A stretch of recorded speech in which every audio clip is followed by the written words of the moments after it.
Hey, what's up? It's Nick Pagliochini, and I am in an incredible loft in downtown LA today. And sitting down in front of me are two really talented, really unique people who have quite the backstory and quite an existence in things that you don't really realize. So Epic Entertainment may be an entity that you've never heard specifically before, but I guarantee that you have attended or heard of some of the events that they have put on here in Southern California and beyond. I'd like you to meet Steve and Charity. Steve, if you'd introduce yourself, please. Yeah, I'm Steve Sheldon. I'm one of the managing partners and executive producers here at Epic. And I'm Charity Hill, his sometimes better half, sometimes not so great half. I'm also a managing partner and executive producer and assistant to all of our other producers. And while they have really incredible titles, they're both doers of the things, and they really get their hands dirty. So not only are they incredibly attractive, and you should check them out at This Week of a Nick or Nick Pagliochini on Instagram, also thisweekofaNick.com, but they really have a great backstory. So starting with Steve, talk to me about you as a kid. So nicknames, what did little Stevie look like? Little Stevie, according to my great-grandmother, Steven to everyone else until I got to high school, and that's somehow I became Steve. Was that very specific? You're Steve, like Steven, you wanted to be? Steven with a PH. Oh, okay. Yeah. Now, your grandmother was Stevie. What did your mother call you? Steven? Steven. And was she adamant about Michael, it? which is my middle name. Even more so. So I'm getting in trouble, which was a lot. And I call him Little Stevie. And you call him Little Stevie. So mom now. Asshole. Yeah, that works too. That too. But Stephen Michael, was that something specific that your mom was very adamant about you going by, or was that a kind of your choice? No, it was just, I don't know, actually. I don't know. I think it was just, that was my given name, and that's how it stayed. And somehow in high school, people started referring to me as Steve, which I preferred, and rolled with that. So here I am. No, I think so many people, like I have 31 letters, Nicholas Anthony Pagliochini, and that was, if my mother or my grandmother said that, either of my grandmothers, I was in trouble, but also my mom and my grandmothers were very specific about calling me Nicholas as opposed to I go by Nick. So I'm always curious to see kind of where that begins for a lot of people. With growing up as Stevie, talk to me about what you were like in your younger years. What was grade school Stevie like? What was, what were your passions when you were much, much younger? I mean, you're not that old now, but, back when you were a kid.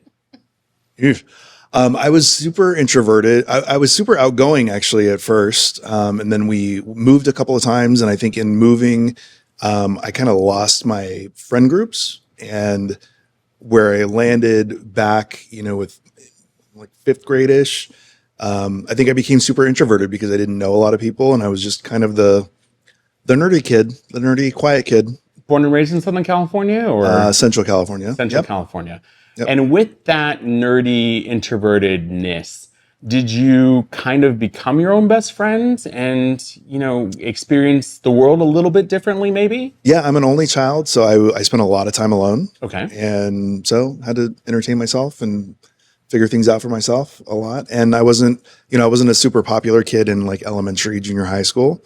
High school, I kind of came out of my shell a little bit and became a band nerd, a certified band nerd. What instrument? Trumpet. Okay. Ooh, the cool kids. Yeah, I was going to say brass is good. Brass is they are kind of the cool kids. Right under drummers. I was going to say drumline is the cool kids.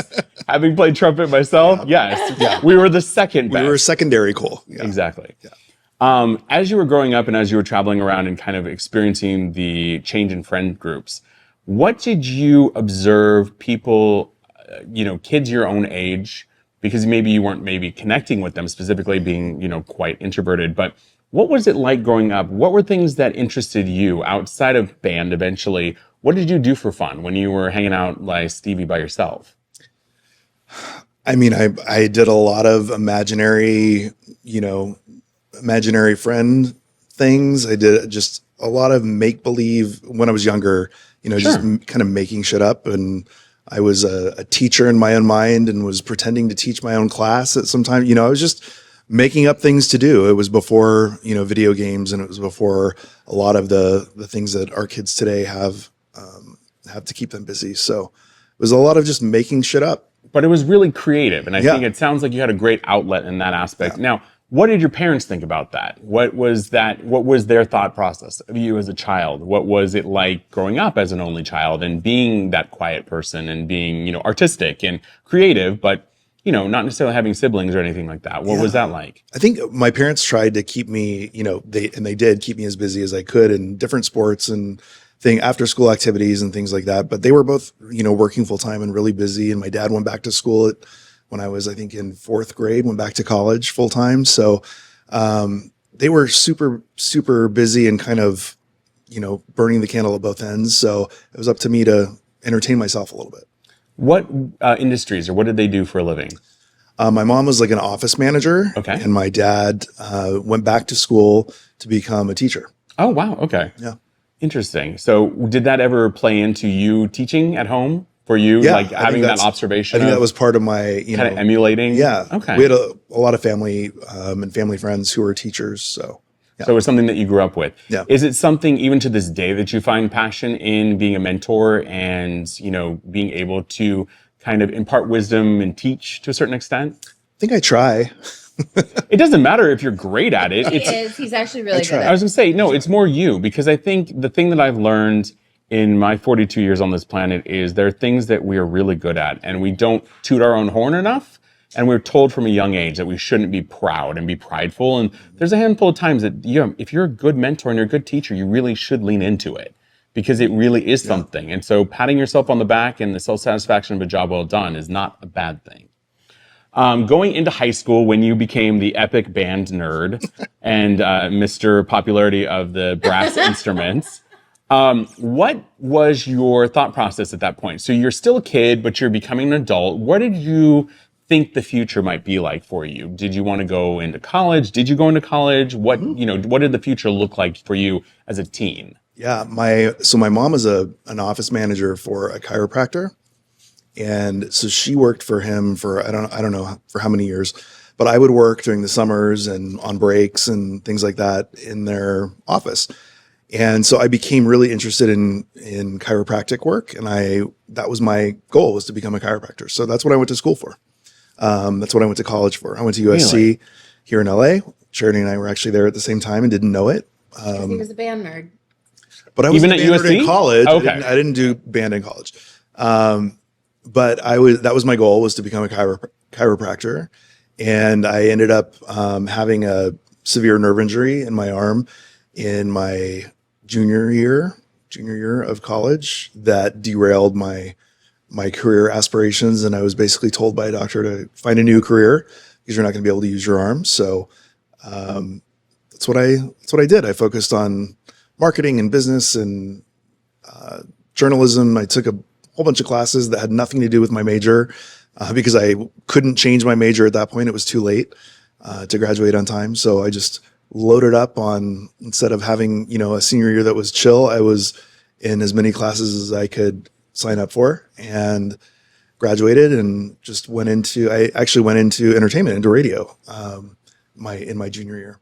Interesting. So before we delve a little deeper into some of that college life, do you think that your experiences of moving and changes as a child helped you figure out how to pivot at that point? Because that's pretty serious. That's a pretty serious realization, junior year of college, having something so, physically changing for you. That really could take its toll. And it sounds like, while it may not have been perfect and may not have been easy, you were able to find the right fit. You were able to find a different approach. So talk to me a little bit about and I know it's been a little bit of time, but what was that like for you, trying to figure that out? Honestly, I think, I mentioned before my dad went back to school when I was in fourth grade. He did that because of an injury. He was a driver for a bread truck company. So he delivered like breads and cookies and things like that to convenience stores and grocery stores. He broke his foot 3 times broke his foot and had to have surgery 3 times to fix it, and was told you can never go back to that job. It's too physically difficult. So I probably, that had something to do with when I am in college and have an injury and get the news that, hey, you can't do what you thought you were going to do, figure something else out. It was just kind of like, okay, let's figure out what's next and what's different. And it was, it was, on one hand, I was disappointed because I'm not going to be able to do that thing that I thought I was going to do. And I focused on for so long. And on the other hand, I was like, great, I don't have to go to 4 more years of school. So Accurate. win, And I think that's great. But I think that realization and having to make that pivot so quickly and finding that out, and also, as you've just referenced, having that kind of in your back pocket and not even necessarily realizing it, having experience and watch your dad go through that. And it seems that you know, either have or had a great relationship, or, you know, we're very close to them. So I think it sounds, the three of you seem to be like a solid family unit. And I know that's a big part of development. So now move me through, you now have passed up chiropractic. I mean, you finished, but what is, you know, 20 to 30 something Steve look like?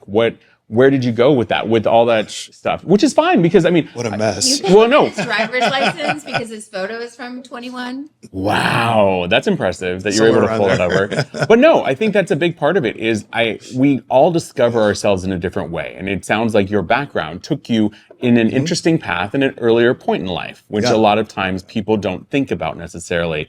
But then we hit the 20s and 30s, and that's when we really start developing. Even though we built the core memories, you know, 1 to 5, and then we had a, you know, resurgence of it in our teens, 20 to 30 is a whole different ball game. And like you said, you know, it might have been a mess. I know mine was, Lord knows. So talk to me about what that looked like. What were you doing professionally? What were you doing for education? What were you doing in any aspect? Yeah, when I was at USC, I worked. My work study job was with one of the alumni offices that put on events for alumni donors at football games. So we did pick, you know, what do I call them? Tailgates. Thank you. Couldn't think of the word. We love sports ball. Tailgate parties and Sports guy. Yeah, sports ball. It's fine. I get it. Words fail me sometimes. We did the tailgate parties and the catering events for alumni. So I started planning and producing events as a sophomore. And that was my work study job. So I kind of had that under my belt and realized that I really enjoyed doing events.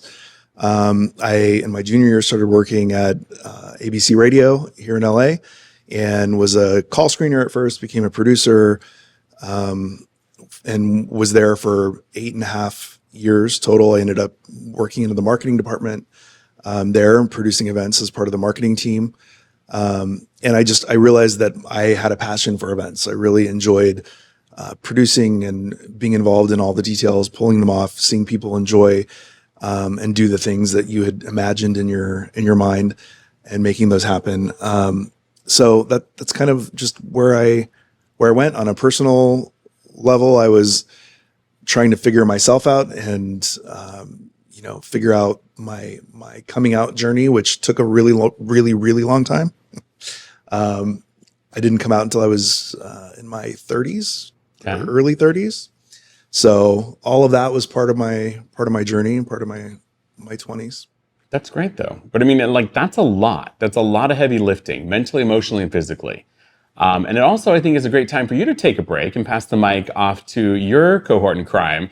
Let's put Charity in the hot seat. Hey. Talk to me about your nickname as a kid and what you were like. Because if you're like this now, I can't even imagine. That was a nightmare. Well, I was going to say, you were either a nightmare or you were so quiet like Steve when he was a child. No. And this is what you are now. Yeah. Okay, so talk to me. Did you have nicknames as a kid? My nickname was Chair because my name is Charity. So Sure. like an inanimate object, chair. Okay. That's it. That's okay. Sometimes Chair Bear.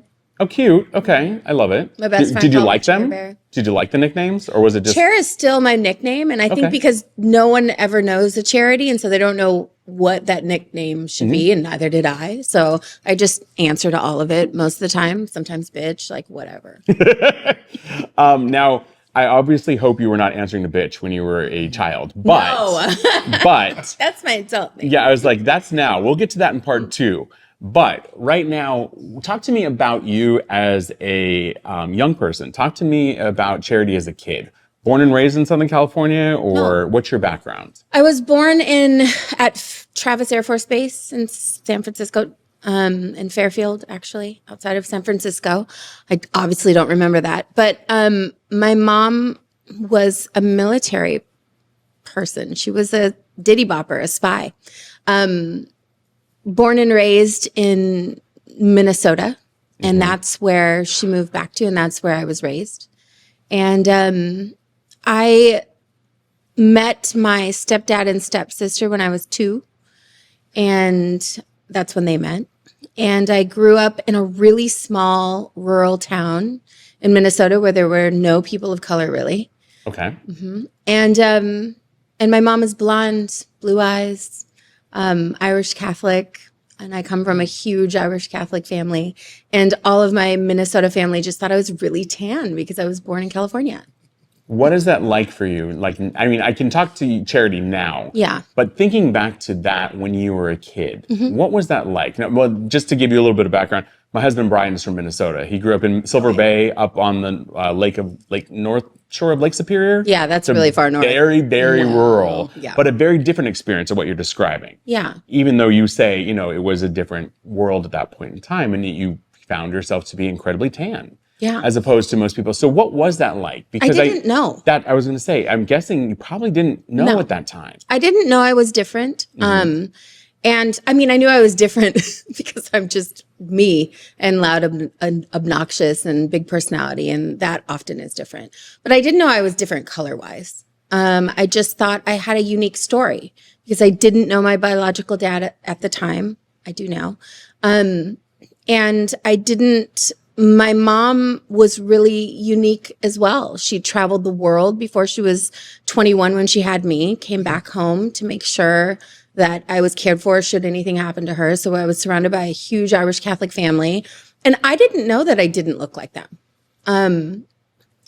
She put me in everything because I love to do everything, piano and dance. And I was a performer from a very young age. I started dancing and performing and piano and all the singing and all the things very, very young. But I was also an athlete. And so I literally did just about everything. Which is great. And I mean, that versatility and being able to be, and I think the most important part of what you've shared is that you didn't know any different. No. And I think that is an aspect that a lot of people are, such as yourself, have been lucky to experience, and other people maybe not so lucky. Agreed. But I think for you, it's so great to hear that you had a loving, caring family that supported you no matter what the situation was. Correct. And for you to have had so much of a development and being able to really cater to who you were and your personality type. I mean, you had, I'm guessing, if I know you now, the amount of energy you had then. Yeah. Tenfold. Right. I was going to say, I can't even imagine Charity bouncing off the walls. So what was it like having, getting to know, well, I mean, you were very young. So when with your stepdad, he was pretty much your male, figure that was there. Yeah. What was that like as you were aging to grow up with, when did you kind of have that realization, or when did your mom talk about having a different family, if you will? I'm not sure. I can't recall. Okay. It was never a secret, and I think that's very important, is that who I am and where I came from was never a secret. But I don't quite remember when I knew that my dad was my stepdad. I don't recall knowing that or remembering it or it even being important. I just knew that I had a lot of people who loved me in different ways, in the sense of like my mom made it very clear that my father loved me, but he didn't live here. And that I have another loving father who lives here. So I never really distinguished anything like that. But I did have a very supportive childhood. I also had things in my childhood that came up later in life that I clearly blocked out. And, from being in elementary school and having a social studies teacher tell me that I could leave the class because they were about to watch Roots and I might be offended. Wow. Didn't know that I should be offended. Right. Didn't know I was different. Didn't know anyone would look at me weird. Now I feel weird. Now I might leave. Didn't know I should. But all that really came later for me. I really had like an identity crisis for me, like racially, really in high school, because I went to a very white high school and a very Jewish high school. And they started busing inner city kids into school when I was in high school. And by the way, these are two different locations. I moved a lot like Steve did. So I went from this rural elementary school to another rural elementary school, back to the same one again, and then off to the cities. So I grew up in Minnetonka, Minnesota, is what I usually say, because that's like 5th grade on. And that's where I spent the rest of my primary education. But I didn't have any of that going on until I was in high school, when I was faced with, I thought I was Black because at some point I was told that. And then I met inner city kids who acted different. And then I wasn't quite them. And I wasn't quite the white person I grew up with either. And I fell somewhere in between. And that became my identity. And that was my entrance into college, was writing, there's a TV show called Blackish on. And that was what I always called myself because I felt like I identified with a lot of different cultures. And growing up in theater and on stage and in dance, I was, all of that was welcomed. It just added to my creativity and added to really who I was in music and all of these different things and athlete and whatnot. So it wasn't until I was a little older that I started having like this identity crisis that I had to choose or something like this. And now that I'm older, I'm like, no, that's who I am. I'm like right down the middle. I'm both. But I didn't have any predecessors of that. Not very many that I can think of in media, almost none. And so I just had to forge my way in my own identity and having a very white mom and an African-American father who wasn't in my life. So my stepfather was white. I didn't know how to express that. And my mom did the best she could of exposing me to every single culture and everything. And, but kids have role models these days. Mine was Whitney Houston and Prince, because I grew up in Minneapolis and worked with him. But other than, people being mixed or of color, it was very slim in the early 80s. Well, and that too, and on top of everything you've said, also being a woman, I think, is a bigger thing on top of it. And that speaks to a larger audience, but specifically, I appreciate you just pulling back the layers and sharing where you were and where you went, because I think a lot of people don't think about that. And it was a different era, and it doesn't mean that anything has changed here in 2024, sadly, in certain parts of the country or the world. But for your experience, it seemed to, until you were in, your teens and 20s, you had, for all intents and purposes, quite the wonderful childhood and the growing and development, and not having that play into it being female or being, a minority or anything to that effect. Talk to me about you in education. Talk to me about what that looked like. You've referenced the performing arts and sports and everything else.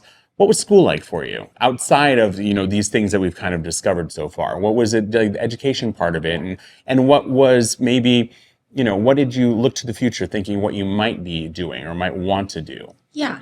Like I said, I moved a lot. And opposite of Steve, I went the opposite direction. I, started being, when you move to a new school, you're often bullied. And so, I just became the bully out of like necessity. And then once I took that power, then I relinquished it. It was like you bully the bully and then you let it go. But for school, for me, I ended up fairly popular in most of my schools, probably because I'm really outgoing. But I also did a lot of things. I was very versatile. So I was an athlete. So you have that built-in friend base of your teams. I was in theater and dance outside of school. So I had a huge network of family and friends outside of school. So I didn't rely too heavily on any of them. And then I was doing things like acting and TV and commercials and on stage that I guess put me more in a spotlight in a sense. And so people just found that intriguing. But I also was very busy doing a whole bunch of different things. Education was key. My mom, for all intent and purpose, was a single mom. And I was ingrained in military mom. And I was ingrained with, if you want it, you can have it, but you must achieve it. Like you must get it for yourself. So I said I wanted to move to California. I wanted to be in Hollywood. I wanted the bright light, or maybe even New York. And she said, you can do all of those things, but you have to earn it yourself, and I'll meet you halfway. And so for me, I had jobs at very young ages. I applied to every single college I could think of. And I had to, in order to be in theater in Minneapolis, which is a huge theater town, I had shows that ran 482 shows a season and, when I was 13. And in order to miss that much school, I had to have excellent grades. So I did. I was an A+ student.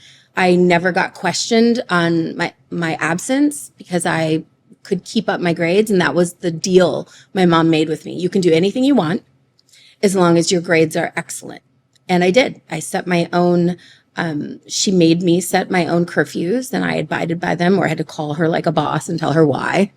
And I feel like there were all of these things that she kind of set me up for life in. And it was very helpful because I had to fend for myself, though my mom was always really there. But she really wanted me to take a hold of my life and my education. And we didn't have a lot of money growing up. And I had big dreams and big aspirations very young. So I knew that I had to achieve those with like scholarships and being exceptional. Somewhere in there in my high school career, I knew I had to be exceptional to be accepted somewhere. I got into Yale Theater School. I got into USC, UCLA, Stanford, Pepperdine, like all of these amazing schools. But I think a lot of that had to do with my outgoingness, sure, because I probably interviewed well, but it was being able to see that I was versatile. And then I probably checked a lot of boxes, which today is, I guess, a no-no, right? I probably checked a female box, American Indian box, African American box, out-of-state kid box, like every box there was. And then on top of that, I just did a lot of other things, and I had good grades. So that's quite the backstory. And I think to kind of bring us to a little bit more of the present, as you referenced, USC was one of the schools, and that is where you ended up going. Is that ultimately where you chose to go with education? So what did your college education at that point, what was the goal? What was your major going to be? And coming out here to California from Minnetonka at that point? Yeah, I had spent a lot of my younger childhood working already as a performer.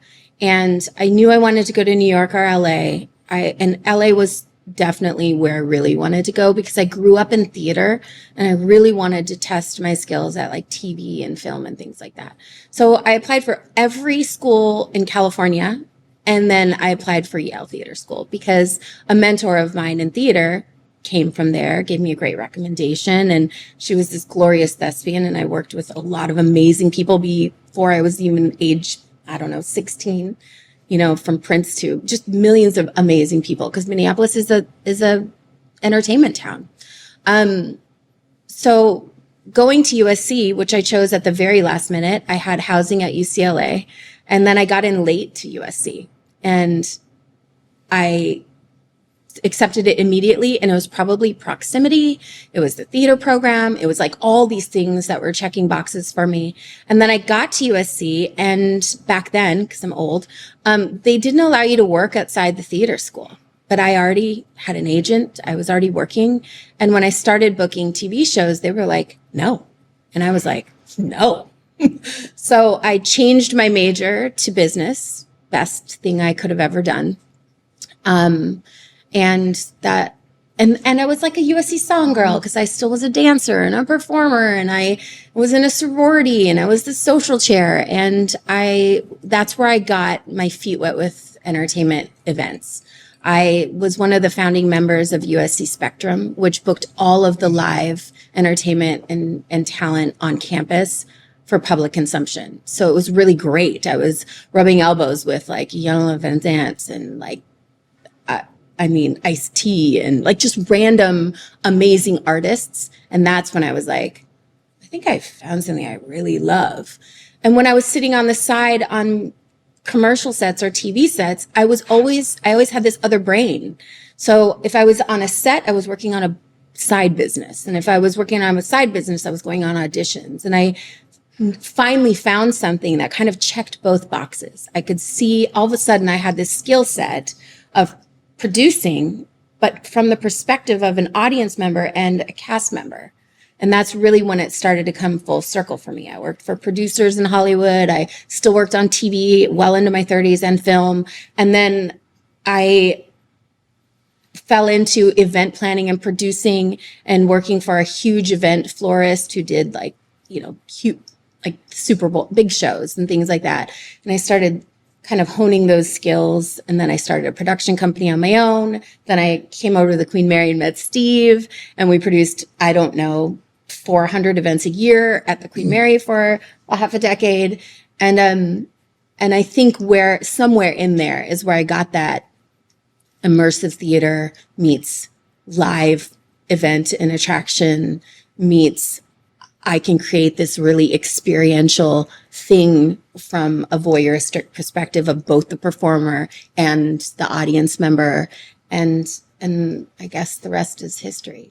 And I think it's a great stopping point to go into part 2. So you two have quite the amazing background, and having met you and sat down and talked to you and experienced you as individuals, but as a team, you have very different backgrounds and a lot of diversity, and you really do bring some incredible talents to the table for this next part of life, which we will cover in part 2 of In Conversation with Nick Pagliochini with Epic Entertainment. Again, be sure to check out This Weekend with Nick and Nick Pagliochini on Instagram or thisweekendwithnick.com. Also, where can we find you guys? And give me, we're going to get more into Epic Entertainment, but how can we find you and for more about Epic online, social media, anything to that effect? We're epicentertainmentgroup.com or at Epic Entertainment Group on Instagram and Facebook. Perfect. Well, that's it. Be sure to check out part 2 of In Conversation with Epic Entertainment coming up next.